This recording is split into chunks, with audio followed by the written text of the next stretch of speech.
What of the new with you? This is Spirit of Thersites, and as promised, I am coming back for more punishment as I look at 16 additional Republicans who spoke at the 2020 RNC. I decided to include my rankings from the Trump inner circles, that way you can see sort of a general impression of what happened at the RNC as a whole.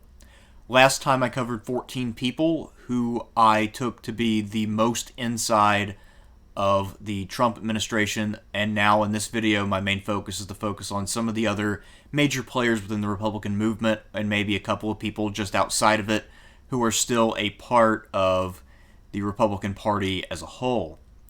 One person I forgot last time who actually is very much central to the Trump movement is Kellyanne Conway. So we will begin with her. But just a quick recap on what the categories mean. Good is a speech which appeals to Republicans, but also might be able to win over independents, either by coming across as normal and professional, something that Trump can't do on his own, or by really carrying the water of his narrative. So we have two very different examples of good already on the board. Mike Pence sounded like a normal, functional human, whereas Ivanka Trump was very good at talking up her father's accomplishments, perhaps with more than a little bit of embellishment. Nonetheless, it sounded convincing, and she did a much, much better job of trying to make the case for him than he did for himself. The bad category can be anything from just really hard to watch due to being boring, or it could just be that the material was poorly done, or some combination. The best example here is Trump's 70-minute slog of a speech where he had no energy and where his tone didn't quite match what he was doing. He was talking about the threat of the radical left to the country as a whole, but he didn't seem to have the energy to want to care about that topic, even while he's talking in some fairly inflammatory terms. It's a very odd mix of tone and substance, and I found that that's a problem in general with a lot of these Republican speakers. Because they didn't have a primary fight the way the Democrats had this year, they don't have a lot of practice speakers, and it really shows through when you get down from Trump to a lot of these lesser Republicans. They also have this sort of tone-substance disagreement. In the mixed category from last time, this is a category I created for people who are kind of hard to categorize. They may appeal to some elements while not appealing to others, or they may just kind of be a net zero. Karen, Pence, and Melania are especially indicative of this because their speeches were rather dull, boring, humdrum, not really that interesting, but completely inoffensive. Eric Trump, a little less inoffensive, however, he did way better than I thought he could do, and he sounded better than Tiffany, his brother, Trump Jr., or the women of the Trump family not named Ivanka. The women who married into the Trump family, I mean. Although I guess to be fair, Kimberly Guilfoyle is not married into the family yet. In the throwback category, this section is reserved for people who kind of sounded like they could have been speaking at nearly any post-1980 Republican National Convention. To me, Nikki Haley sort of struck that tone. In retrospect, after having witnessed 16 more of these speeches, I wish I had just kept this category as self-serving the way that I had it for the Democrats, because that actually fits a little better with what we saw out of a couple people, but we'll get to them in a minute. And finally, the category designed just for the RNC, unhinged. The people who are talking about leftist mobs burning down America and the existential conflict between AOC and the Western tradition, or whatever the fuck. The people who honestly claim to believe that Joe Biden is a radical socialist. You can only call it what it is, just unhinged lunacy. And in that category, of course, last time we had Don Jr., his girlfriend Rita Repulsa, a.k.a. Kimberly Guilfoyle, and then Nosferatu himself, Rudy Giuliani.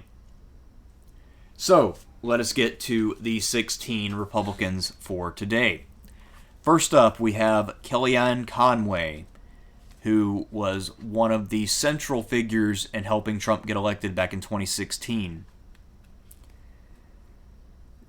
She said that Trump isn't sexist because she was chosen to manage his campaign. And while that doesn't sound like all that great of an argument for Republicans, that kind of I have a friend of a certain race or gender, that argument actually does fly. And it also flies with a lot of people who are in the middle.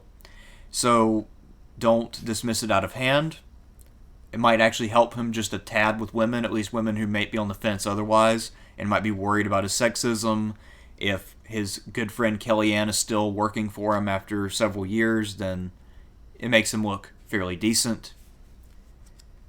She also had an okay quip that kind of summarizes that Republican mantra of the American dream is accessible to anyone, hard work equals success no matter what.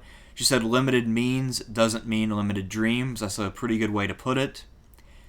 Basically, one of the key themes of her speech is that people who work hard get stuff.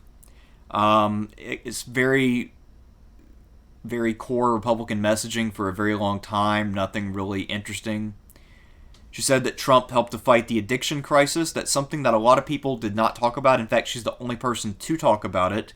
And that is smart on her part. You can see why she runs the campaign, because addiction is a fairly big issue in a lot of the states in the middle of the country. For instance, in Ohio, the city of Dayton has severe drug problems, but it's mostly a forgotten place that outsourcing left behind. So Kellyanne really should have been writing more speeches for them, I think, or at least giving more hints on what to talk about. She sounded empathetic and reasonable for the most part. She didn't sound like a crazy person. That's always a good thing. Mostly it was just Republican pablum, which I think in any other election context for the Republicans, this would count as bad just because it was boring. But because Trump needs people who sound like they're normal, it wasn't that bad. So because of that, I'm going to go with throwback. I could easily imagine this being from, say, 2012 or 2008 or 2004. Kellyanne could have substituted Trump for Bush or Romney or McCain, and the speech would have probably still been mostly the same. Next up, we have South Carolina Senator Tim Scott. He got nearly 12 minutes, and he was one of the people that Trump really wanted to highlight. It's safe to say Tim Scott, the senator from South Carolina, is one of the rising stars in the Republican Party. They always like to put out someone who represents a demographic they do poorly with and then say, see, black people can be Republicans too. And Tim Scott fits that bill pretty well. He's a fairly competent guy. He comes across reasonably well. He wants to try to blame Democrats for a lot of the legislative failures, especially since we've had the COVID debates. It's pretty smart. Surprisingly few Republicans went there, which I find kind of shocking. He has a personal story, and that's not a bad thing since he's trying to introduce himself to the country, but there's not really a point to what he was saying. His personal story started out okay, but then it kind of meandered, and there wasn't a moral to the story, so opportunity missed. He did say that he failed civics in the 9th grade, which normally that is not something that an elected official would want to talk about when you have limited speaking time, but he kind of made it work because he made it a self-deprecating thing, while also saying that after spending some time in D.C., he's convinced that he's not the only one who failed civics. It's not the best messaging, but at the same time, it does make him human. I'm not sure exactly how that helps Trump, though. He said that his mentor was a Chick-fil-A manager, and he taught him not only the value of having a job, but creating them. So I guess that sounds good, especially to Republican voters, maybe to some people in the middle. He did talk about opportunity zones for distressed communities. Normally for this series, I'm just focusing on the rhetoric and who it might appeal to, but this is a lie which rarely gets called out, so I'm going to fact-check the opportunity zones thing. Opportunity zones, in theory, are about creating opportunities for poor people, especially poor people of color. However, that legislation was sort of put into the Trump tax cuts of 2017, but by 2018, Steve Mnuchin was authorizing opportunity zones outside of low-income neighborhoods. And what an opportunity zone is an area where there are no capital gains taxes And the idea is that in exchange for not having to pay capital gains taxes, business people will invest a bunch of money in neighborhoods where it's needed. So by allowing opportunity zones to pop up in places that don't need that kind of investment, effectively what it amounts to is a tax shelter for rich people. And that was the real purpose of the bill. So don't let Tim Scott or anyone else fool you. By the way, his Democratic co-sponsor was notorious Wall Street whore Cory Booker. Or as I call him, the Wall Street hooker Cory Booker. So there you go. What else did he do? He said he's against cancel culture, but he didn't say it in a crazy way. So that's good, because some of the people who talked about cancel culture made it out as if it was like the Holocaust 2.0 or something. I mean, they went really far with it. So that part was okay. He talked about Biden's crime bill versus some reforms that Trump has made. That part was pretty good, because Biden's crime bill was pretty disastrous, and that's something that the Republicans would be smart to point out. Although, of course, most of them were on board with it back in the 90s, so even that attack is a little kind of shaky. But at least with Trump, he didn't have a public record in the 90s in terms of voting, so he has a little bit more wiggle room than most Republicans in that regard. Let's see. Trump is the first person to give permanent funding to historically black colleges and universities. Coming from Tim Scott, I guess that kind of works. Although it's designed to try to win over black people, I don't know how many black people are going to be persuaded by that. So, nice attempt, but probably a brick. He said the choice is whether you want to give your money to elites or keep your own money. And he claims that Trump cut taxes for normies, whereas the Democrats want to give your money to the elite, which is, again, something that someone else should fact check, because the idea that Trump has really been giving a lot of tax relief to normal people is at best dubious, especially when the primary beneficiaries of his tax cuts were, in fact, the rich. Tim Scott, I have to go with mixed. Mostly his speech was well received by the media, but that's because anytime a person of color speaks, if you're a media member, you can't criticize it or else you're racist. So that's part of why Tim Scott got such high marks. But in terms of being able to package lies, he also is one of the more skilled Republicans. He might be somebody to watch out for in 2024. Next up is Ohio Congressman Jim Jordan. He is from the 4th District of Ohio, and he wants you to know that. This election is a battle between the Republican Party and Trump, who are pro-American, and then the Democrats, who are not. The Democrats won't let you go to church, but they will let you go protest. Okay.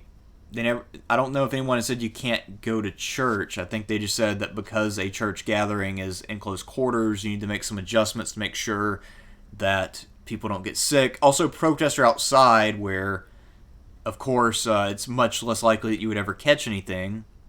But let's just keep going. He talked about the Russia hoax. He talked about the false impeachment. He said that these are examples of the swamp fighting back. He talked about the USMCA, which, is Trump's little tweak of NAFTA. He said that moving the U.S. Embassy to Jerusalem was a major achievement. I don't really see how it's a major achievement, but there are a lot of right-wingers who will parrot that talking point and really thump their chest over it as if they have something. I don't know how many people in the middle are convinced of that or, frankly, give a shit about foreign policy, period. He talks about Trump's personal kindness as opposed to the mob. So he literally calls the protesters the mob. It's like a throwback to some sort of Burkean stuff. I don't know.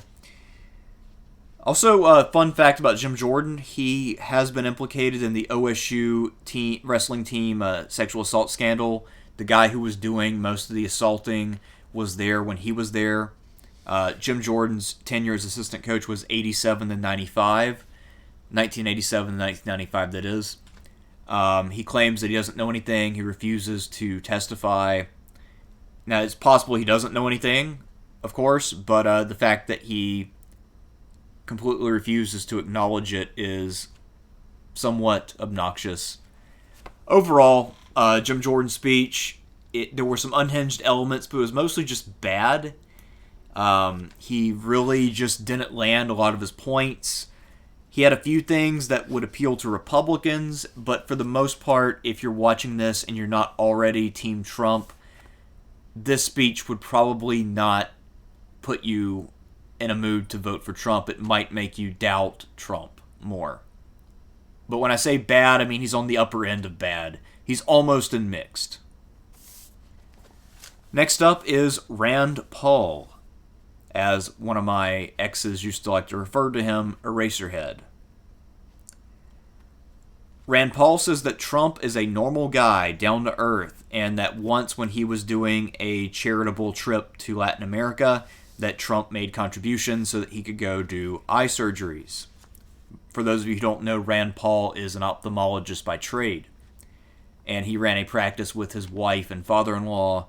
And also they set up their own board to certify each other, which is bizarre. But, you know, this guy doesn't believe in government regulations, so I guess it all makes sense.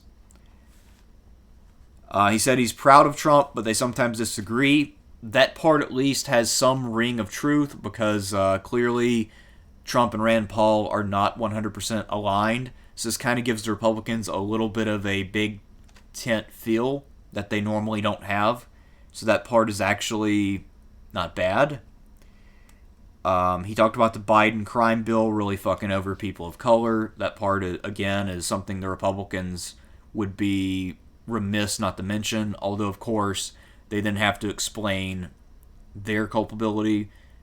But luckily for Rand, he was not in Congress when all that went down, so he can talk about it.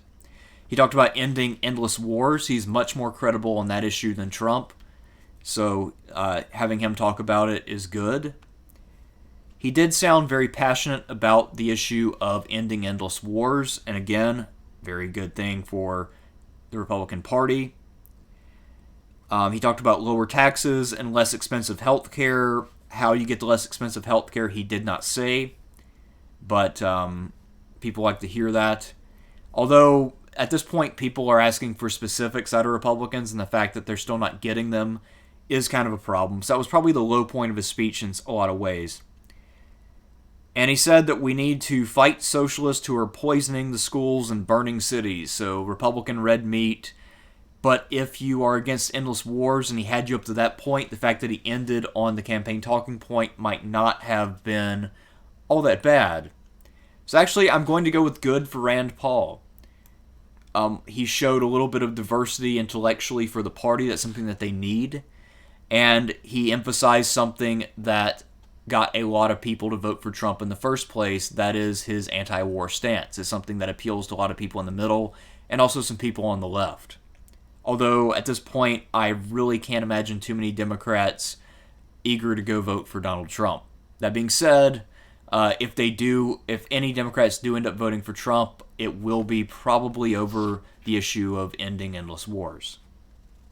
Trump's actual credibility on the issue, again, is somewhat limited, but we'll go there some other time. Next up, Congressman Steve Scalise. So, Steve Scalise famously was shot recently, and he was describing his experience in sort of a jovial tone with sort of a ghost of a smile. So I guess that's how he normally speaks. He tries to be upbeat and positive, which normally works in public speaking.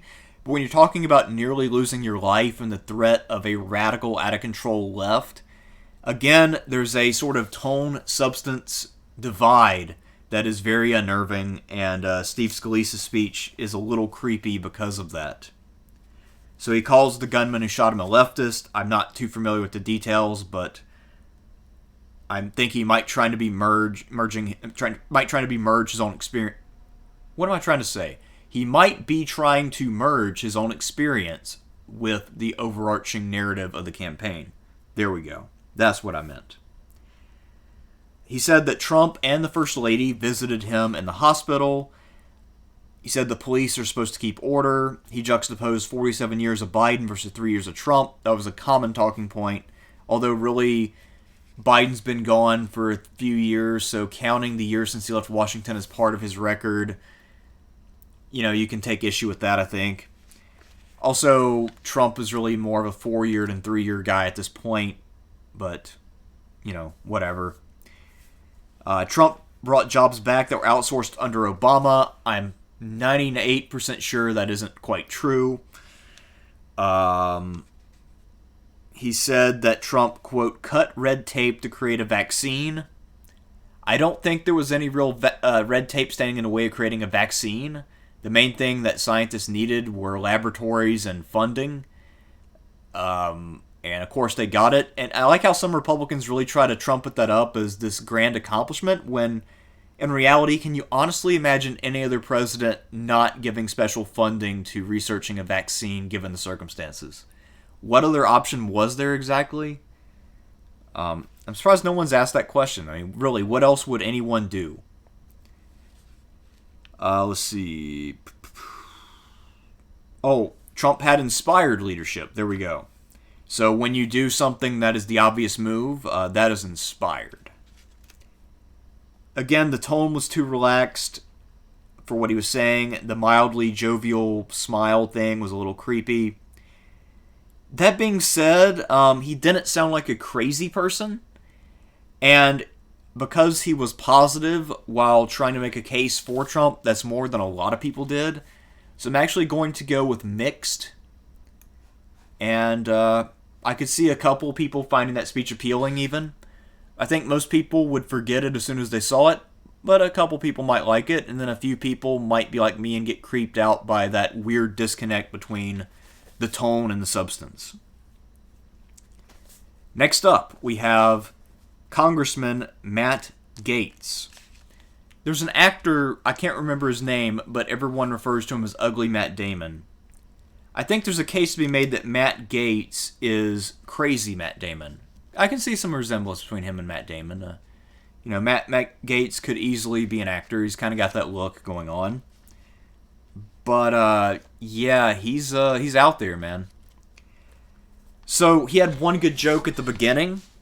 He was talking to an empty auditorium, and unlike, say, Kimberly Guilfoyle, who acted like she was bringing down the house in front of a live audience at a concert, he acknowledged the fact that it was awkward. He said, "This auditorium is empty than Biden's schedule."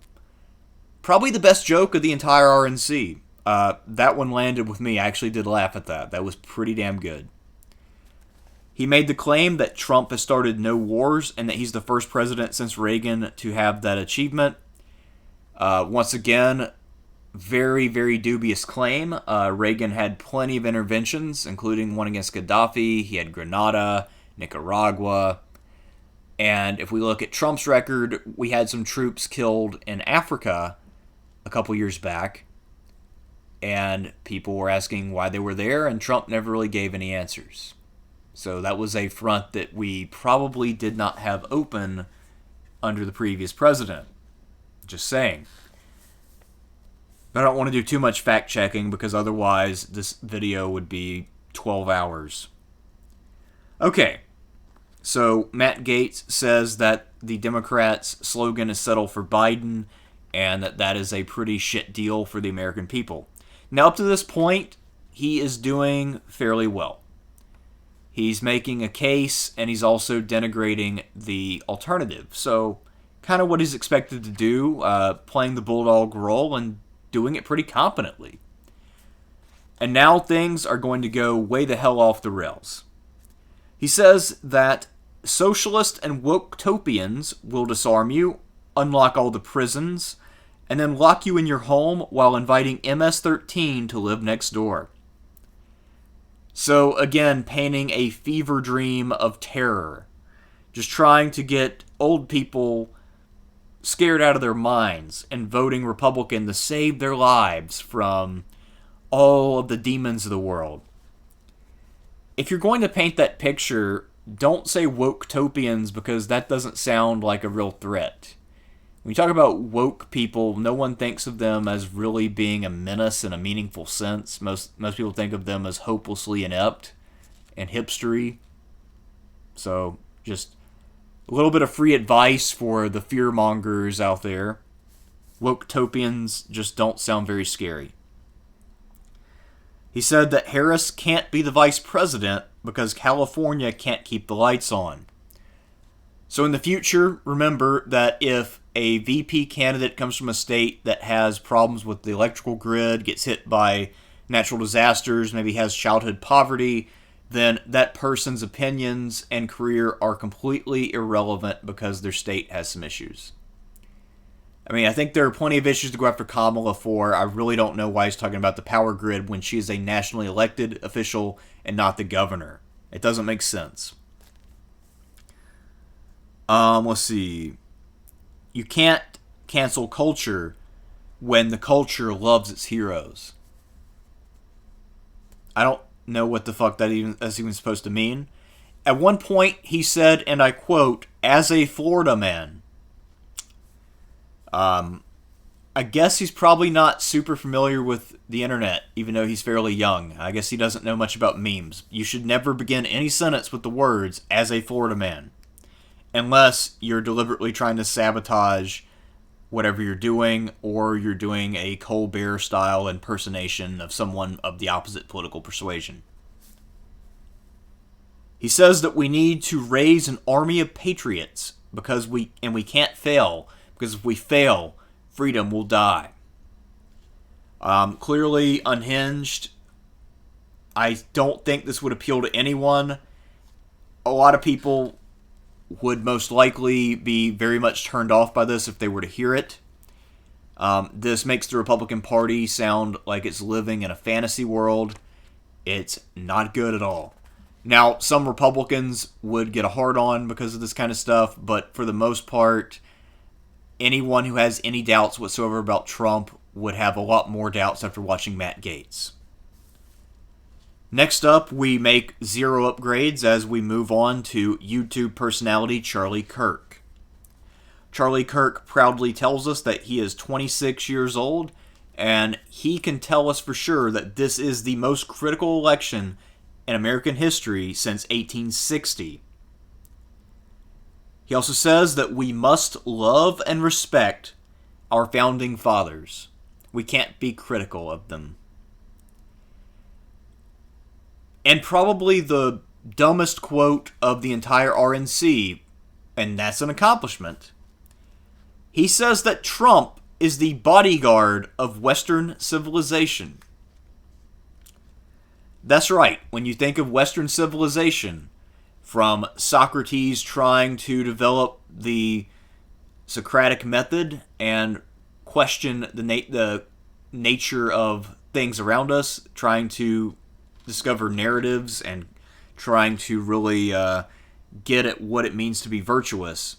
And then all of the subsequent achievements, Newton's laws of physics, the discovery of nuclear power, what have you, all of the various accomplishments of the West, all are personified in Donald Trump.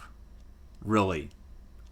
Because most of the achievements of the West are intellectual in nature, and the idea that Donald Trump is the great defender of that tradition, fucking ludicrous. And some people say Charlie Kirk is an intellectual. What the fuck? I don't get it. I do not get why anybody would watch that guy's shit. Okay, so he also advertises Turning Point USA, his little organization, and he says that our choices are preserving America or eliminating everything. So, in the past, you have to either obliterate everything that came before you, or you preserve everything. There's no other way forward. Yet we somehow still have links to the past, even though we've had revolutions and major changes over time. I'm being a little tougher on Charlie Kirk than most of these people because he is a self-described intellectual. So, this makes no sense. False dichotomy at its finest. He said in the past, the government has sold out the corporations and held down middle-class patriots. A lot of that's true. The government has sold out pretty hard to corporate America, and one of the people who's been the most egregious in that regard is none other than Donald Trump. Trump's tax cuts in 2017 were corporate whoring at its finest form. Let's see. Oh, so we got to have Trump come down the escalator just like he did in 2016 to save us from lobbyists. And he's trying to paint Trump as a heroic figure. You know, this old, fat, orange guy is supposed to be a hero, wearing a cape, standing on the rocks overlooking the shore with the wind blowing through his hair. Actually, it comes across as a little gay, frankly. And not in the endearing way either. Let's see. We got to save American families from a vengeful mob. I didn't know families were being threatened. News to me. Thought it was just windows. We got to defend the American way of life. And the American way of life is, according to Charlie Kirk, follow the law, honor God, raise kids with strong values. So you need to have kids, you need to raise them a certain way, according to Charlie Kirk, and you need to follow the law. So, no illegal acts, no acts of protest, which are in any way outside of the bounds of the law, even if you're fighting injustice. You must adhere to the letter of the law, period, the end. No deviations, no developments whatsoever. He says that Democrats think that casinos are more central than churches. I don't know what the fuck he's talking about. He said that activists are deceitful, vengeful, and unproductive. He's got a strong theme of other people being vengeful, of these people, because of some personal defects, trying to come and disturb his happiness and his sort of vision of having a bunch of kids. He said that we as a society need to make it easier to have, quote, many children. So, this is some crazy horse shit here.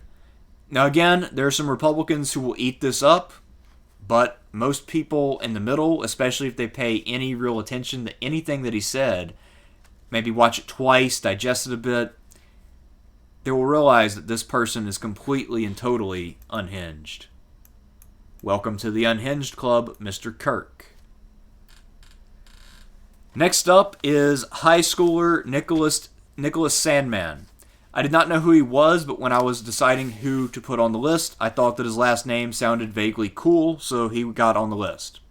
I don't remember him making the news. He had 15 minutes of fame for having a little bit of a scuffle that wasn't very interesting near the Lincoln Memorial, where he was protesting as a pro-life guy wearing a MAGA hat. Somebody gave him some grief. There was some sparring on Facebook. Who gives a shit? Anyway, this made him a hero with the Republicans, and therefore he got to speak at the convention. Basically, he plays the victim here, but he does it in a way which is surprisingly skilled for someone his age. I believe he's 17. I could be a little off on that. He says that he was a victim of defamation by the media, so he's making himself sort of akin to Trump and trying to elicit sympathy from the crowd. So again, while he is a kid, his rhetoric is fairly strong, at least the theoretical approach that he's making his rhetorical approach is strong.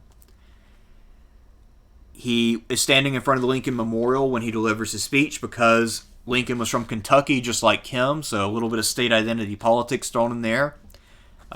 It's necessary for anybody speaking at a convention to make sure that you know what state they're from, even if, like Nicholas Sandmann, you're not actually running for anything. And the incident also occurred there, so double entendre of a visual variety. Again, actually pretty smart. He tried to come across as a respectful young man who was just exercising his right to free speech. His speech was well rehearsed, but the delivery was a bit flat. Again, I'm not going to be too harsh. He's a kid. He was probably nervous as hell trying to make that speech because this was a pretty crazy opportunity for a kid his age to get. He said that his life was changed forever in that moment, which is normally a victim statement.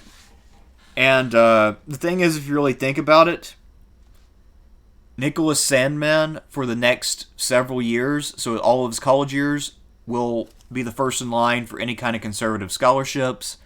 He will be the hero of the college Republicans, no matter what college he goes to. I think that he got way more out of this than he lost. He won hand over fist. So, him playing the victim, if you really think about it, is kind of ridiculous. Maybe he doesn't know it yet, but he definitely won. No question.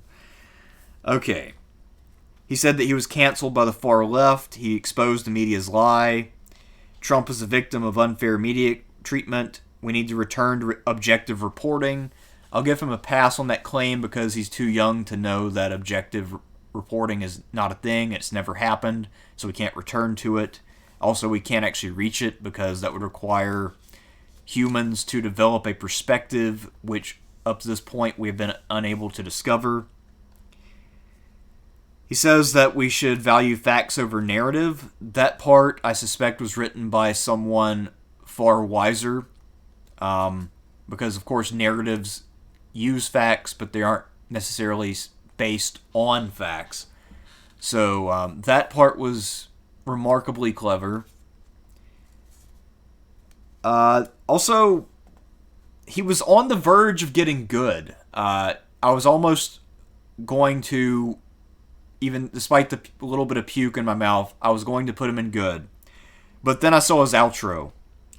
So he has this really awkward MAGA outro where he dramatically says, we need to make America great again, while he dons the red cap. That part came across as way too rehearsed and forced, and that put him down the mixed.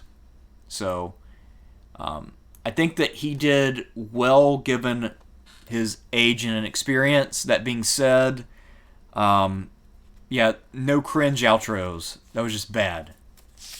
Okay.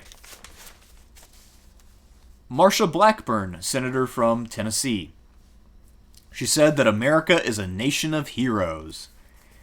You can meet these heroes at the church or the grocery store, just like average Americans. Average Americans like Marsha Blackburn also go to the grocery store and the church, where she meets other average Americans, some of whom are heroic. She's one of us. She said that Chinese communists unleashed the virus on the world. Cops and troops are heroes, but villains to be canceled according to the left. So she's trying to take the idea of cancel culture and then make it some sort of existential struggle for America's soul. Little dramatic. She said Tennessee is full of heroes because it's the volunteer state. It's called the volunteer state because of things that happened a couple hundred years ago, Marsha. She also praised the 101st Air Assault Division stationed at Fort Campbell, which is a border fort from Tennessee stretching into Kentucky. So she had to praise the troops in her local area. Pretty typical state pride / I'm a senator from your state, remember to vote for me kind of stuff. And even after mentioning the military and the police, two groups which tend to be popular as a whole with the people, most years at least, she said that the left has such audacity that they're even going after ICE. ICE is way less popular than the military and the police. If people are willing to go after the military and the police, going after ICE isn't shit. I mean, come on. Also, ICE was only founded under George W. Bush. It's not like it's something that goes back to the days of Washington or something. Let's see. Biden's radical allies undermine heroes because they want you to turn to the government after they closed your churches, and you have to stay in your home until you become dependent on the government. While the churches are closed, liquor stores are open. It has nothing to do with how the virus spreads, and everything to do with the left, which apparently controls all aspects of quarantine, trying to prevent people from going to church but allowing them to get drunk. So this is unhinged. Many states have Republican governors. My state has a Republican governor. And a lot of the quarantine procedures were enacted. There's social distancing. Masks are mandatory. I don't know if it's across the state, but certainly in the city I live, masks are mandatory. Just the idea that it's all Democrats pushing for masks, and the Republicans don't push for this at all. It just does not mesh with reality. So this will make the Republicans again look pretty bad. Although I don't think she did a ton of damage, it is a little unhinged. Next up, we have another senator, this one from Iowa, Joni Ernst. I've heard her name before, but this was actually the first time I've heard her speak. Joni Ernst actually has a little bit of charisma. I was a little surprised because she doesn't really look like somebody who would. She was standing in front of a very fake-looking farm set. I don't know if it was a green screen or whether it was an actual farm, but it looked a little idealized, and it didn't look like a farm that was being used. Everything was just a little too neat. She apparently it was a battalion commander in the military, and now she is a senator from Iowa. She talked a lot about Iowa and disasters in Iowa. Then she transitioned to talk about how Trump came to help out, and how he also brought national media coverage after Iowa had been neglected. So she's trying to pretend like Iowa gets ignored, even though every 4 years everybody has to pretend to care about Iowa. And also, most people who follow politics can name way more towns in Iowa than in much larger states. So a lot of people know that Iowa has a town called Waterloo, for instance. But I doubt that many of you know that North Carolina has a town called Sparta. So there you go. Or also, Ohio has an Athens and a Yellow Springs. Kansas has Bonner Springs. Those facts are no more relevant to the world than that Iowa has Waterloo. Yet we all know about Iowa. But of course she says Iowa's neglected, so okay.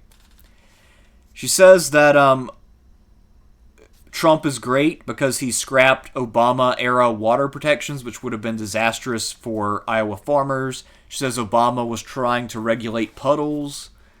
I think that's safe to say, a little bit of an exaggeration. She says that Trump allows for more ethanol, so that's a very localized issue, very parochial. She says that Obama, Biden, and Biden-Harris are anti-farmer.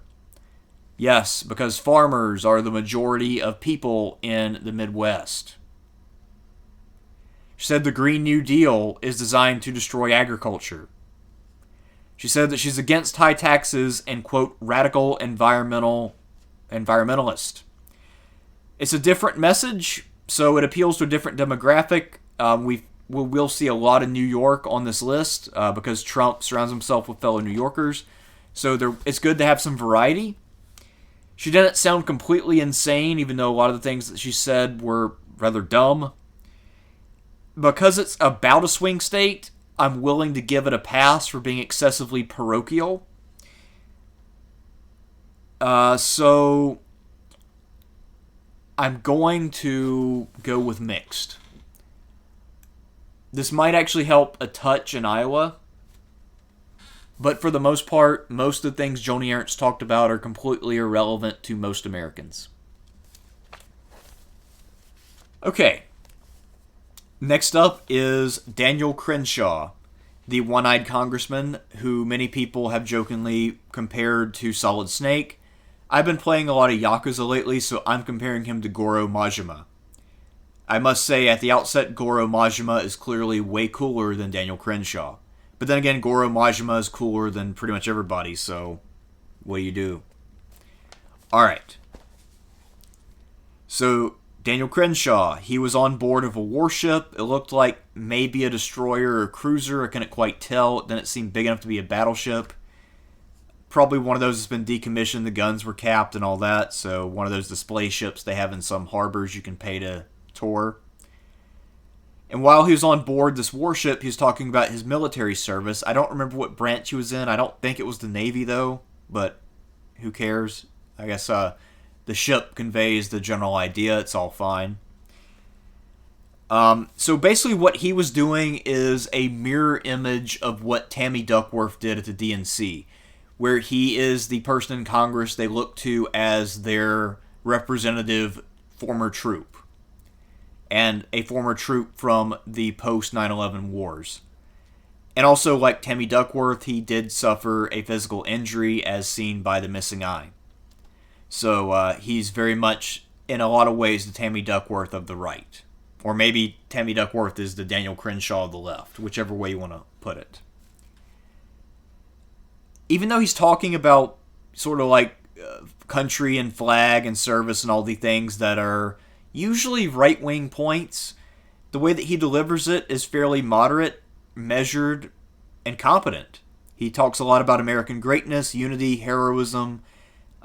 He doesn't make any mention of Trump, at least not that I heard. So that was interesting. And he's not technically on message. He doesn't really mention any of the campaign's talking points. However, he does talk about things that matter to a lot of voters. And while all of this talk of duty and country leaves me colder than the Siberian winter, it does appeal to a lot of people, including a lot of people who aren't hardcore Republicans.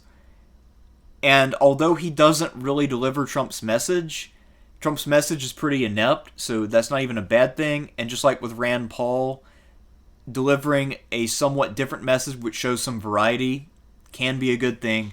So I'm going to go with good for Daniel Crenshaw, which I did not see coming. Of all the people I've put in the good category, this one surprised me the most. Okay, next up is Elise Stefanik. And now we're going to go on a New York run. And you better bet that New York identity politics were in full effect. Every New Yorker has to tell you about New York and their New Yorkness and how their New Yorkness stacks up to the New Yorkness of other New Yorkers who live in New York. That's just a rule. And it's both parties, by the way. You could have literally taken all the New York speakers from both conventions and had an all New York convention, and it would have been equal in length to the other convention. And I'm not fucking around. That's almost literal. So, Elise Stefanik. She is from the 21st District of New York. And, in true New York fashion, since she's not from the city proper, she has to tell you about the details of her district. The 21st District, according to her, is the cradle of the American Revolution because this is the site of the Battle of Saratoga. Also, there was a hockey game here once where America beat the Soviet Union. Plus, it is the home of the 10th Mountain Division at the local base. So, literally every interesting fact in her district's history, and we had to learn that at a convention where she has like 4 minutes to speak about Trump. So when your state, regional, or local identity politics gets in the way of your message, that's kind of a problem. She talks about hard work, the American dream, growing up in a small business family. The thing that she does well, which is also an identity politics thing, is that she talks about being a woman. But she does it in a way which doesn't seem forced or awkward or shrill. She talks about being the youngest GOP woman ever elected to Congress. She says that Trump fights hard despite facing a lot of opposition, despite being impeached, despite a lot of other things. And she said that this attack was not one on Trump, but rather on voters' voices and votes. That will appeal very much to Republicans, and probably also to some people in the middle, especially after the failure of all the people pushing Russiagate to actually get anything out of it. So that was actually pretty smart. She talks about how many Republican women are running. It says a record number. She said that it's a race between far-left socialism and the American dream.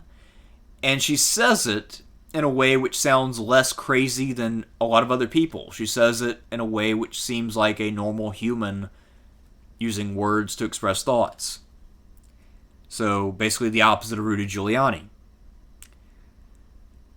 Let's see what else. Oh yeah, Biden wants to lock everybody else up in their basements, and Trump wants to let people out and get stuff going. That's pretty much red meat. She said the future is very... Or no, that's Lee Zeldin, sorry. Wrong note. Anyway, she is a little hard to rate.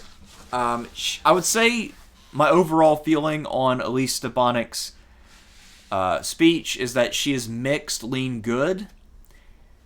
The thing that holds her back from being in the good category is that she wasted a lot of time at the outset explaining why her district and New York are so awesome.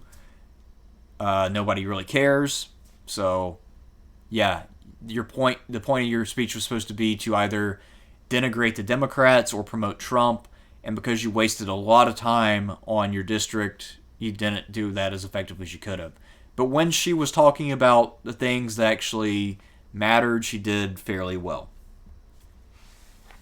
Next up, we have yet another New Yorker, and yet again, we get to learn about the districts that he lived in, at least a little bit.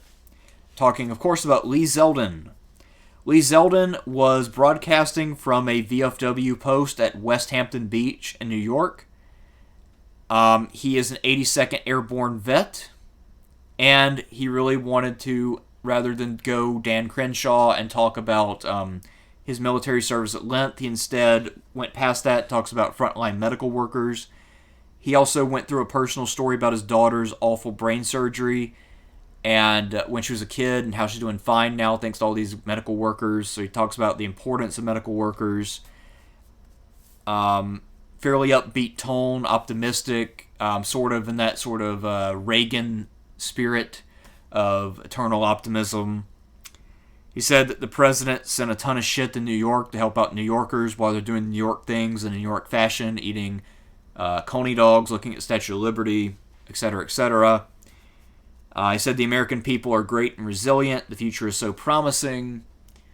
Really, it was a throwback. It sounded like something that could have fit into any presidency when we're talking about a crisis where the president helped out that person in their district. It would make more sense if Lee Zeldin came from either a swing district or a swing state. Now, maybe his district is a swing district, I don't know. But certainly his state is not. So if he had been from a swing state or district, I might even be willing to go for good. If he had talked any more about New York, it would have been bad, though, because, again, New York is not in play. We don't need to know every detail of every square inch of the state. Thank you very much. All right, next up is Burgess Owens. I actually do not know what state he is from, but I'm pretty sure it's goddamn New York. Because he mentions living in Brooklyn at one point. Or maybe it's just mandatory that if you ever lived in Brooklyn, you got to talk about it every time you open your mouth. I don't know. All right. Burgess Owens began his story by talking about his great-great-grandfather in a slave ship. Slightly awkward beginning. I thought he was going to then talk about Abraham Lincoln and the Republican tradition. He didn't. He went a different direction. He talked about the American dream and believing in hope. Although the hope of his great-grandfather only came to pass because of the bloodshed of hundreds of thousands of people. So it was a little more than hope, I guess. Safe to say. He says that he was in the NFL, he had a great career, but then he went into business, lost everything in the business, and then he moved into an apartment in Brooklyn, and he had to work a lot of shitty jobs like cleaning chimneys until he made it back. And the way that he made it back was by getting a job in the corporate world. Translation. He applied somewhere and he thought it was cool that he was Burgess Owens, and he got a job with a big paycheck where he could be Burgess Owens and basically be a mascot. Then he ran for office on the grounds that he's Burgess Owens. So he figured out that he could use his name and make money, whereas he can't really run a business. Does that remind you of anybody? Yeah, that would be Donald Trump, right? Except for the part where he played football. But this is basically what would happen if Trump had more athletic ability, but didn't have a father with very, very deep pockets. Also, he'd have had to become famous through some sort of talent. But I think in many ways, Burgess Owens is kind of an alternate reality Trump, at least in a weird way. So, what did else did he talk about? He says that all the Democrats talk about how it's impossible to make it, unlike the Republicans who know that anybody can make it if you just work hard. If you work hard and you're famous, of course. If you're not famous, then nobody's going to give you a job in corporate America when you have no qualifications for that job. He took at least 2 shots at AOC. He said, because he mentioned a former bartender, and then there was another shot, I think, about the Green New Deal or something like that.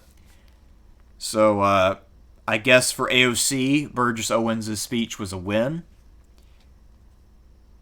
He said that Trump has been great so far, and he then said we should put aside partisanship and elect Republicans to control the House, the Senate, and the White House.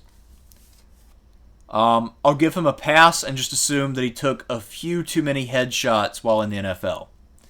Because that's literally the definition of partisanship, the idea that one party should control everything.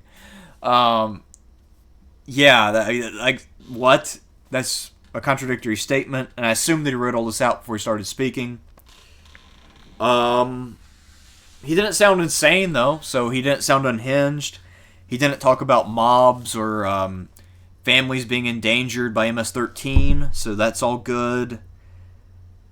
He is, however, a failed businessman who cashed in on his name in corporate America, so his story really isn't very relatable. Most people in America did not play in the NFL and win a championship that they could then cash in later. So, not sure how relatable it is, but it wasn't bad. I'll go with mixed. It's never a bad thing to have a celebrity on your side, especially somebody who's had a comeback. That being said, his comeback story is not very easy to relate to, simply because, one, he was blessed with extraordinary athletic abilities early on, and then two, he had the fame. So he had two things that most people will never have. Next up, Richard Grenell, the former assistant or acting director of national intelligence.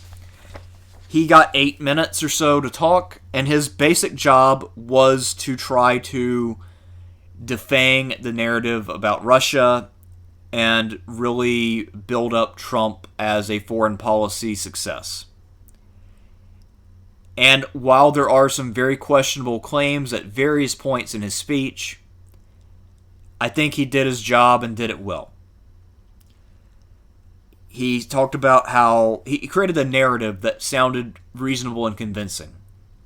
Again, you can fact check it to death and find plenty of holes, but it sounded convincing if you were just listening to it on a surface level and then you don't go and research it at all. He says that people were trying to export democracy and excessively globalize under Obama and previous administrations, and then Trump is this hard break in our foreign policy where he returned us to looking out for the interest of America. America first means that American leaders are primarily focused on the interest of American citizens. And he says that this is common sense, not some sort of evil thing. And I think he does a pretty good job of doing that whole dichotomy between DC insiders and the common folk. So he does it in a way which doesn't sound dumb. And because a lot of people who use that kind of rhetoric come across as crazy, and a lot of them have records which are pretty easily construed as racist, often very justifiably so, Grenell seemed like the credible, educated version of that. So imagine Steve Bannon without baggage and with actual credentials when it comes to national security. And that's basically Richard Grenell. So yeah, he did his job. He said that the choice is between a DC run by lobbyists and fanatics, or at least influenced heavily by them and then run by puppets, or you, who you get to determine Trump's policy. Which, of course, that is a blatant lie. Trump is clearly a puppet of corporate America. But according to Richard Grenell, Trump is the people's champ. And again, the speech contains very little that's factual, but he delivered it well. And with conviction, the narrative sounds plausible. I gotta go with good. I think that this could easily trick people. So, bully for Richard Grenell. I can see why he got 8 minutes. Franklin Graham probably should not have been included on this. I did not realize going into this that all Franklin Graham did was deliver a prayer. I assumed he gave a speech, but I made this list and put all the pictures on it before I watched all the speeches. So I guess we'll just grade him on the quality of the prayer. Full disclosure, I've maybe attended church services 4 or 5 times in my entire life, and I most likely will not be adding any additional numbers to that total for the remainder of my life. So I'm not an expert on prayers, but I do know that Franklin Graham is a rather controversial individual. If you're going to go for somebody who's controversial, let them do their thing. Because even if they don't do anything controversial, the fact that this person has a checkered past, has said and done some things which are objectionable, will automatically bring down some degree of opprobrium on the people sponsoring him. But instead, he delivered a very generic, bland, boring prayer to introduce the last day of the convention. And I think he was chosen because it was supposed to be in Charlotte, and the Graham family runs their little scam out of Charlotte. So there you go. Their little televangelist thingy. It's hard to speak when I'm angry.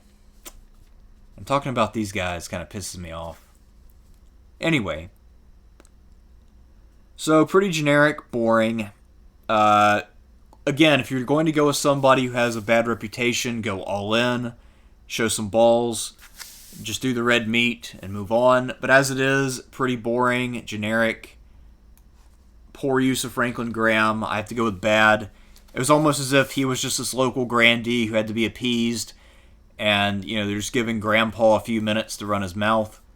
It would have been more effective if it was Billy Graham, because of course he's more of a legend. I think he might be dead though, so that wouldn't work. And even if he was alive at this point, he'd be so old that I don't think he'd be able to do it. Is Billy Graham dead? I'm pretty sure Billy Graham's dead. I don't know. Don't really care, though. Okay, next up, Kevin McCarthy. So, Kevin McCarthy is a senior member of the Republican Party in the House. He was one of the so-called Young Guns, along with Eric Cantor and Paul Ryan, both of whom decided to call it quits. So he is the last man standing of the Young Guns. Also, it's funny because all of these self-described Young Guns were over 40 when they declared themselves to be the Young Guns. I think they might have been a little upset about hitting the big 4-0, I don't know. Trying to project a little bit and get people to call them youthful. But now Kevin McCarthy is fully gray, so it's not working out so well for him, I guess. Anyway, Kevin McCarthy had a presentation with music and images. It had eagles, crops, the military, the space shuttle, cops, firefighters, people at work. Typical talking points. It was very slow-paced. He says that we will beat COVID. It sounded like a slow-paced ad or infomercial. He said that we will move forward and seek freedom instead of moving backward into socialism, even though we've never been socialists. I'm not sure how moving backward and embracing socialism are compatible ideas, unless you buy the idea that Obama was a socialist, which you'd have to be a complete moron to believe. Let's see. It's basically just an ad for his congressional run in many ways. He's the House Minority Leader, so he is the senior Republican in the House. If the Republicans were to win control of the House, he'd become Speaker.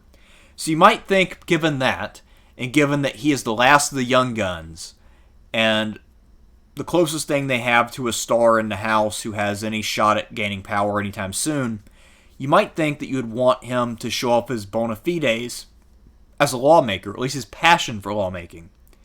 Why not talk about things you've done in Congress, or things the Democrats have prevented you from doing, or things you would do if you got control of Congress? Not a word. He doesn't talk about legislation. He doesn't talk about the specifics of what Congress has done or not done to combat COVID and economic problems. So because of that, this was a terrible use of Kevin McCarthy. He did not get a chance to shine, and he did not get to speak on something where he should ostensibly be the expert. Because of that, I have to go with bad. Any idiot could have given the presentation he gave. You could have had somebody who was just a generic hanger-on in the Republican Party, some backbencher with a nice voice, do that one, and then save Kevin McCarthy for something substantive. So bad decision by whoever organized this. And Kevin McCarthy was a fool to sign up for that. Next up, Tom Cotton. If I had this list to make over again, I would represent him with gold ducat. Just look at him. Look at the neck and the facial structure. Tom Cotton has some very gold ducat-esque features going on. And I think that if there's ever a movie set in the future where Tom Cotton is president, that someone should call Mark Alamo and cast him as the future president Tom Cotton from 2036 or 2040 or whatever. So anyway, Gold Dukat talked about being a vet of the war on Bajor. He says that Joe Biden sucks on defense. He says that Biden slashed the budget over and over. Citation needed. If you're talking about the 90s, then Congress as a whole did that because the Cold War was over. But under the Obama years, the budget increased very consistently, and it's continued to do so, so I really don't know where he gets off saying that. He says that Biden let ISIS run wild. I guess Biden gets all the credit now for Obama. I don't know how that works. Trump got Soleimani. He crushed the dangerous Iran deal. A lot of the Republicans talked about the dangerous Iran deal. I'm not sure where the public actually stands on that. My suspicion is that the Democrats talking about the importance of the Iran deal and the Republicans talking about how dangerous it was. I feel like a lot of that rhetoric is falling on deaf ears because most Americans don't care about foreign policy, especially on a detail level. He says that Biden treated Israel poorly, that Trump fights communism at home and abroad. Where? Where's communism at the fight? I'm not clear on this, unless you're trying to say that China's communist just because they have a communist party. China abandoned communism in any meaningful sense a long time ago. China at this point is basically the worst parts of communism, i.e. the authoritarian bits, combined with the worst elements of unregulated capitalism, and it just kind of sucks. That's what it is at this point. He says that Trump stands for America, he fights China, and he doesn't take a knee. So basically, because Trump is not Colin Kaepernick, he's pretty cool. He says that Trump's strength keeps us out of war. Basically, the old peace through strength argument, first advanced by the Roman writer Wigedius. Although he phrases it a little differently, but same basic principle. The problem with Cotton's speech, which was mostly a competent delivery of Trump talking points and from someone who's not a New Yorker, the problem is that he has an imperialistic tone. He does not actually advocate for imperialism directly, but if you think about how he talks about spending all this money on the military and standing up to all these people abroad, it comes across as very neocon-esque, which is at odds with what Trump is trying to convey, the idea of ending limitless wars, because Tom Cotton sounds like the kind of guy who's eager to go fight a new one. So, kind of a problem of tone. But overall, I'd say mixed. I could see this speech appealing to some people, but also I could see the speech being a bit of a watering down of the Trump message of being anti-war. So I will go with mixed for Tom Cotton. There are some people who think that he's a rising star to watch in the party. I'm not fully convinced. I wouldn't be shocked if he tried to run for president. At this point, I don't see much evidence that he is a presidential timber, however. Tim Scott, I think, is more plausible in many ways than Tom Cotton. Next up is man-turtle hybrid Mitch McConnell. Someone who is despised in his home state, yet keeps getting elected year after year because the Democrats try to run to the right and find ridiculous candidates who have no popularity and no platform, and then McConnell smears them with all kinds of crazy shit and beats them by the skin of his teeth. So McConnell says that he's the only leader in D.C., at least the person in a position of authority who's not a New Yorker or a Californian. I thought about it. That's actually true. He got 2.5 minutes to speak, which is surprising given that McConnell is so senior and so vital to the Republican Party. He said that for the first time in a generation, parents can't promise their kids a better life. I'm surprised to hear McConnell say that. That is not typical of McConnell. He said that we need to think more about flyover country. He said that the Democrats want to regulate us and control our lives, but we need to be pro-life. And the Democrats are trying to pack the courts. Although the Republicans are literally promising the same thing in terms of loading it up with conservatives for a generation in order to block progressives. And he also said that the Democrats want to make D.C. a state, and the only reason is to get 2 more leftist senators. So he's against it for strictly partisan reasons, which is honest on his part because McConnell is a partisan hack. But I do admire the fact that he was open about it. He doesn't give a shit about people getting representation. He just wants Republicans to be in charge of stuff. He made a good point, though. He said the DNC was deliberately about who Biden is, not his agenda, because his agenda kind of sucks. Of course, McConnell's saying he's basically a communist, but the reality is Biden's agenda is extraordinarily limited and, frankly, right-wing in many ways. He also says we need to protect institutions and stop the agenda of the left. And he bragged a little bit about how he helped to stop a bunch of stuff. So basically he was saying obstructionism is cool and he's the master of it. So it was somewhat self-promoting. I'd have to say mixed. If anyone with charisma or a chin had delivered this speech, it might have even been good, but because it's McConnell, I don't think it can ever be better than mixed. Normally, you don't want McConnell's face associated with whatever you're associated with because he's a deeply unlikable guy. The same ex who described Rand Paul as a racerhead said that Mitch McConnell is the leading cause of vaginal dryness in America. So, there you go. Last and neither least nor greatest is UFC president and founder Dana White, who is a friend of Trump and a fellow entrepreneur.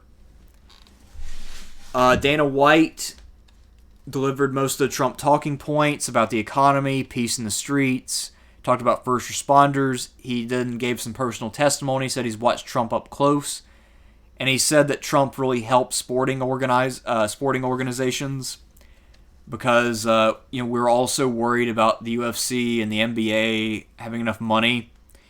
And he bragged the UFC is the first to reopen. Of course, it's a one-on-one combat sport. It's less hard to figure out than team sports, which involve more people. Kind of makes sense.